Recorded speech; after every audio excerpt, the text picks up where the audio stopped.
In a 1955 report on Ayers Rock art vandalism, the Northern Territory Administrator made what I think was really a very insightful observation to the Northern Territory News, and I quote from what he said: "We want to encourage not only Australians but overseas visitors to see these phenomena of the Territory, but in return the nation has a right to expect decent behaviour towards national monuments of great importance and value." And the relevant phrase here, of course, is national monuments of great importance and value. The statement is probably the first explicit public exposition of the potential significance of archaeological sites in Central Australia by non-specialists, and perhaps in Australia as a whole. I'm not sure on that, but certainly in Central Australia. In the same year, a press statement was issued on the intent of the Native and Historical Objects and Areas Preservation Ordinance, which again focused on the need to preserve things such as rock art. Some consideration was also starting to be given to the establishment of a Northern Territory Museum for the secure storage of heritage items, especially those relating to Indigenous culture. There were suggestions that such a museum should be in Alice Springs. In August 1953, the Northern Territory News published a column about the District Superintendent of the Native Affairs Branch, Gordon Sweeney, in which he advocated establishing what he called an Aboriginal museum.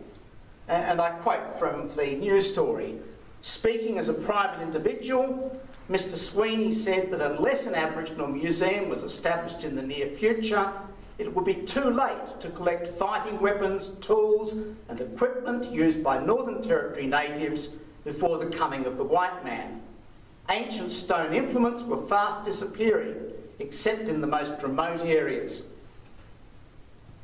So there were these perceptions among the wider Central Australian population, among the wider Northern Territory population, of the importance of archaeological and anthropological sites.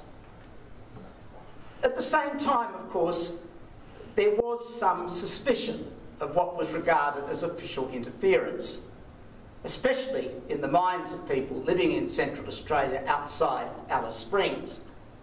In the mid-1950s, to provide one instance, Bill Wardby of Central Mount Wedge Station, west of Alice Springs, discovered 2 stone axe heads while digging a well. While expressing an interest in these items, he did not want that to be taken, and I quote here, as a signal for scientific blokes to come digging up the ground around his windmill, looking for the remains of ancient Aborigine activity. And I guess this sentiment still carries some resonance today. Non-Indigenous residents of Central Australia during the 1950s gave a lot of attention to physically marking places that were associated with historic events and personalities. This, of course, was happening in other parts of Australia, and in much of Australia at this time. Figures from the past, actors of the past, were being commemorated. But there was, it seems to me at least, a sense of urgency about it here in Central Australia. During 1954, Adela Purvis of Woodgreen Station in Central Australia, a foundation member of the Northern Territory National Trust, whom Doreen Breitling knew, took the first steps in her very energetic and single-minded campaign to raise funds for a memorial in Alice Springs to John Ross, an explorer associated with the construction of the Overland Telegraph Line and his fellow telegraph workers. In a simple but moving ceremony on the 7th of September 1957, the administrator of the Northern Territory, J.C. Archer, unveiled the John Ross Pioneers Memorial Fountain. The pioneers' dreams of progress, he said, and their efforts towards it had turned into reality. It is now up to us of this generation, he continued, to carry this progress further. Included among the plaques on the memorial were 2 commemorating early Lutheran missionaries in Central Australia. And by this time there was growing interest in the Lutheran mission at Hermannsburg as a historic site. In 1951, a memorial park, a statue and a swimming pool in or near Alice Springs were all proposed as ways of honouring the Reverend Dr. John Flynn, 1880 to 1951, the Presbyterian minister widely known as Flynn of the Inland. Doreen Breitling and her husband Bill had provided the Australian Inland Mission, which Flynn led, with invaluable assistance when in 1958 they helped it install a radio service transceiver on their Mount Doreen station. Flynn's grave, located at the foot of Mount Gillen, rapidly became a well-known local attraction. Surmounted by a large boulder, it was quite frequently visited by both local residents and tourists.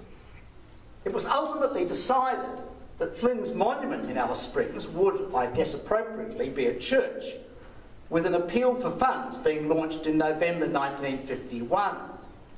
The Governor-General, Field Marshal Sir William Slim, opened the Flynn Memorial Church, which still stands, of course, as a very striking structure in the central business district, on the 5th of May 1956. The Prime Minister, Robert Menzies, and many other visitors were also present. We were, the Centralian Advocate commented, broadcasted, reported, televised, criticised and greatly publicised throughout the English-speaking world. Yet another monument to Flynn, a large pillar situated at the junction of the Barclay and Stewart highways, was completed in November 1952. Flynn's vision, a plaque at the base, read, and I quote, "encompassed the continent. He established the Australian Inland Mission and founded the Flying Doctor Service. He brought to lonely places a spiritual ministry and spread a mantle of safety over them by medicine, aviation and radio." Flynn's life was presented as that of a thoroughly modern pioneer, one who brought progress to the outback through harnessing the advantages of up-to-date technology. He wanted, the historian Bridget Haynes concludes, to revive the imagined community of the past, but through using the tools of science, technology and modernity. In the struggle to mark Central Australia as a place where people could live comfortably, Flynn's efforts to provide basic services for them assumed heroic proportions. The Parks and Reserves movement started in Australia during the second half of the 19th century.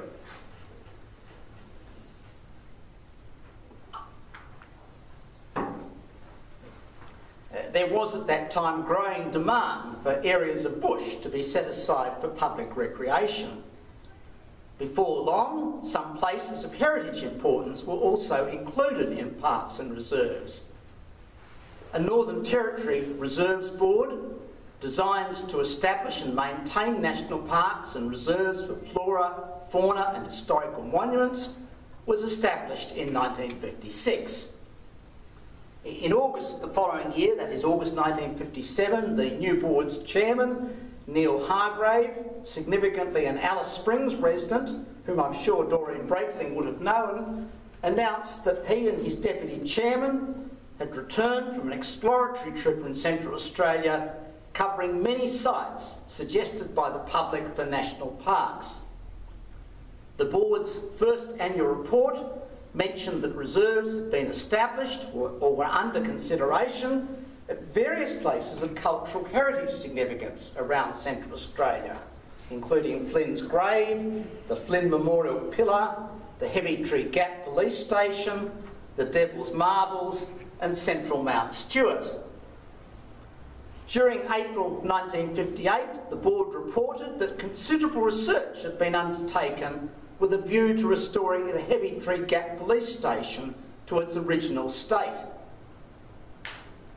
The decision to create a national park at Ayers Rock followed widespread public discussion. Despite the fact that many visitors were interested in the rock's Aboriginal significance, government officials felt that as far as possible, Aboriginal people had to be excluded from the proposed national park there. In order to do so, the rock was excised from an Aboriginal reserve when the park was finally created in December 1958. While many non-Indigenous Australians welcomed the decision, one angry letter to the Minister for Territories, Paul Hasluck, accused the Commonwealth Government, and I quote, of being uninterested in the blackfellow, but doing a bit of trumpet blowing and window dressing, and in private cussing them as a nuisance. In justifying the decision to remove the rock and nearby Mount Olga, now Catatuta, from the Aboriginal Reserve, Hasluck said in January 1958 that these areas now had, and I quote, little ceremonial significance for the natives, and there was not enough water or game to support more than a few scattered hands. Now, whatever the rights and wrongs of that decision and that argument, it is hardly surprising that in recent years some Aboriginal scholars have strongly criticised the sorts of processes that I've just outlined. Marcia Langton, for example, describes the pressure from non-Aboriginal people to create national parks and reserves in Central Australia and elsewhere, and I quote, as the representations of the new generation of Australians seeking to establish a cultural security to landscapes full of colonial memories. The current ambivalence towards tourism among Anangu people living in Uluru-Catatuta National Park has, I believe, its origins in the mechanisms by which the park was initially created. Well, moving on to the National Trust, as I think many people here would be aware, national trusts were formed in various parts of Australia between the 1940s, I should say, and the 1970s. They were state and territory-based organisations. Campaigns to preserve native bush areas and old mansions provided the spirit to found organisations based on the model established in England in 1894. Their founders, the historian Graham Davison notes, and I quote, were mostly members of the local landed and professional elite, united by a conception of the natural and built heritage as a trust held by the present for posterity. Without, it seems, any communication at all with other Australian national trusts, the Northern Territory National Trust, and I quote, to maintain objects of historical interest to the Territory, was formed at a well-attended public meeting here in Alice Springs on the 3rd of November 1958. Among its primary objects was the establishment of a museum at the town's historic Overland Telegraph Station. The chairman of the Reserves Board, someone I've mentioned before, Neil Hargrave, took a leading role in the new organisation's formation. Among the Trust's first office bearers were some of Central Australia's best known citizens, including the artist Rex Batterby and Bill Harney. Doreen Breitling was, of course, an early Trust member. In March 1959, the Trust's History Subcommittee was asked to prepare a plan to celebrate the centenary of John McDowell Stewart's first journey to Central Australia. Vern O'Brien, someone I've mentioned before, perhaps the Territory's most prominent and respected surveyor, joined the Trust Council in April. He was to play a crucially significant role in the Trust and other cultural heritage organisations in the Territory over the following 60 years. There were continuing negotiations during the remainder of 1959 regarding the proposed museum at the telegraph station. These, however, in the end proved fruitless, but it's interesting that they happened at all. In July, Trust members visited the site at the historic meeting between the survey party of W.W. Mills and John Ross's exploring expedition in March 1871. A month later, the Trust announced that it was compiling a list of places of historical interest, and these, I quote here, included many historical homes and buildings, old wells and telegraph stations. In spite of an impressive membership in October 1959 of 79 people, which, given the size of Alice Springs in those days, really is impressive, and its aims to be a territory-wide body, the Trust, and I think significantly, remained an essentially a Central Australian group until the late 1970s.